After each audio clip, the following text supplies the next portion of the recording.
You're just about ready to launch your online course. You've done your customer research, you have a name, you have your topic and your content, and you're just wondering how much should you charge for your online course. In this video, I'm going to share with you some online course pricing strategies to help you pick the right price and make the most money. I'm Natalie Lucier, founder of Access Ally, which is a WordPress-based solution for selling online courses, memberships, and communities.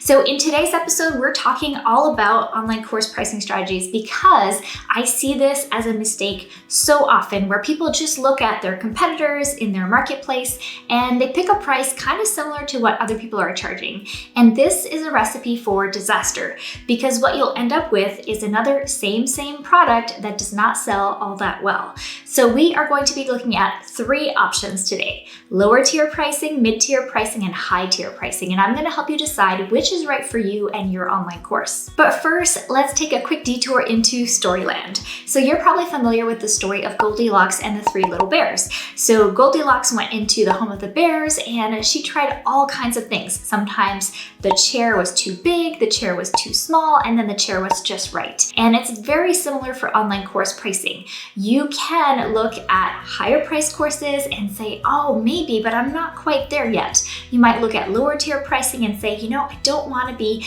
that low priced. And you're going to find the sweet spot, but it may or may not be right in the middle. So let's take a look at why people purchase online courses and how that will help you decide on your pricing. People have a lot of options when it comes to learning online. They could purchase an ebook. They could take an online class or a webinar. They could read blog posts. They could watch videos like these on YouTube. There are so many different ways that people can learn. And there's also traditional ways they can learn. They could go to a 4-year university or college degree, or going to an in-person live workshop, or even working one-on-one with a coach. So if somebody wants to learn, they're not lacking in choices or options. But you want to think about how your online course is going to differentiate itself from all the other options when it comes to learning. So why is a course going to actually cost money? Well, the benefit of creating a course is that it is a much more cohesive, step-by-step and organized way to learn. If you're just reading a bunch of blog posts or social media posts, you're not going to get the big picture and you're not going to see the step-by-step that could be done in a course. Now, the same goes for a book or for other ways of learning. People don't necessarily want to sit down and read it. Maybe they want videos. Maybe they also want interaction with you as the teacher. Maybe they also want to be a part of the community, learning similar things as them. So these are all ingredients of an online course that you need to consider if you're going to include them, how much they are worth it to your customers, because all of those things add a lot of value, and they are things that will also help your students get results, because at the end of the day, people sign up for an online course because of the promise that you make to them that you can help them go from point A to point B. And it doesn't matter how you do it, but it does matter what result they get, how quickly they get it, and how they feel in the process of getting there. So those are all things that will help you inform your pricing strategy. Now, one thing I want to get clear on is that you might have the exact same curriculum or things that you're teaching in your lower price course, mid-tier course, or higher tier course. But why is that? It's because it's all about the learning experience that you deliver. If you're going to go on any group coaching calls, or if you're even going to have one-on-one calls, that puts you in that high tier level. If people have to do everything on their own and it's completely self-paced, then that could be a lower tier course. And if you have something in between where there's also a community, that could be a middle tier course. But let's dive into the specifics now. So first, let's talk about those lower tier courses. So these tend to be priced at $99 or less, and usually a little bit lower than that. So these are types of courses where people can sign up, get instant access, go through all the material, and hopefully get a result quickly too. And a lot of times people who are looking for these online courses who are a little bit lower priced, it's because they're just getting started or there's a very specific niche problem that they need a solution to. Now, if you as a course creator want to create a low tier course like this, you need to have the volume to support that. And what I mean by that is you need a big enough email list, a big enough social media list following, and just the ability ability to sell enough of this lower tier course to make it worth your while to create and sell it. And here's why. Because when you're selling a lower tier course or a cheaper course, you are doing just as much work as if you were selling a higher end course. It takes just as much work to set up all of your online course content inside of your members area, to put together your sales page, to do any promotional stuff like your free content or your webinars. And so you really want to make sure that you're going to be able to have the audience to support the price that you pick. A lot of times I think people start off with a lower price course because they think, I'm new to this space, maybe people won't trust me enough to give me a lot of money, which may or may not be true.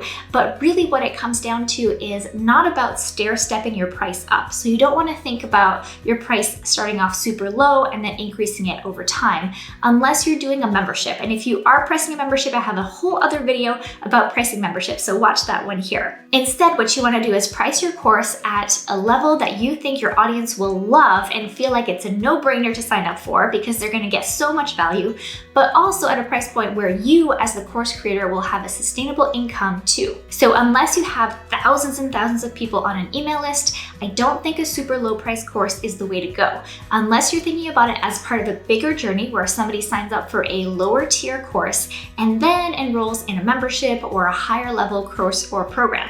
That is a totally strategic move that you are welcome to make, and that works extremely well. But don't stick to only lower price courses if you want to scale your business and make more money. Next, we have mid-tier courses. So these are priced in about the $100 to $500, maybe even $700 range. Now, obviously everyone is price sensitive differently. So if to you $500 does not feel like mid-tier, that's totally fine. But that is essentially in the online landscape what most people would consider a mid-tier price. So $200, $300, $500, all of those are mid-tier prices for online courses. And for this type of online course, you might include something like a community, a group, or something where people can interact with other people going through the online course. You might also do these courses in a cohort-based fashion, or you might do them in an evergreen fashion. So that means people can sign up at any point that they discover you. One of the reasons people price at this price range is because it feels like the stakes aren't as high.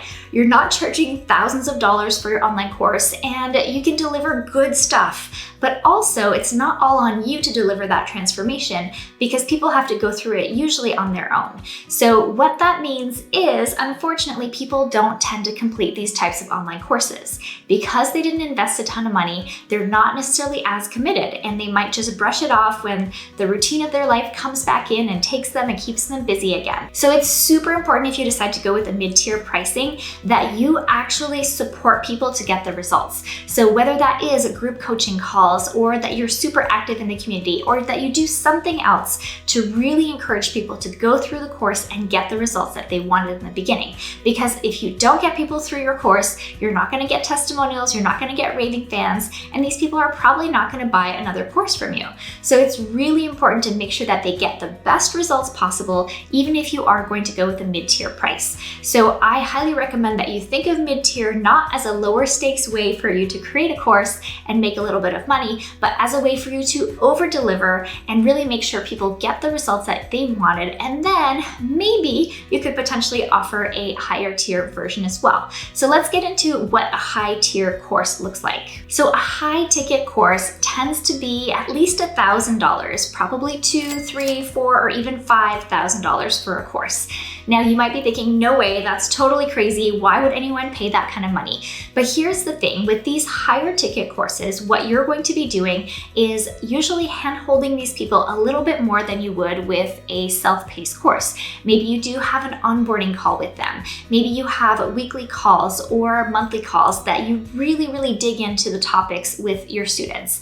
And you also make sure that they don't fall off the wagon. So yes, you are going to have your curriculum and your training in there, but also you will have live facilitation with you, which means you can answer people's questions, do hot seat coaching, and other types of things to really move the needle forward. And you'll also have a community component.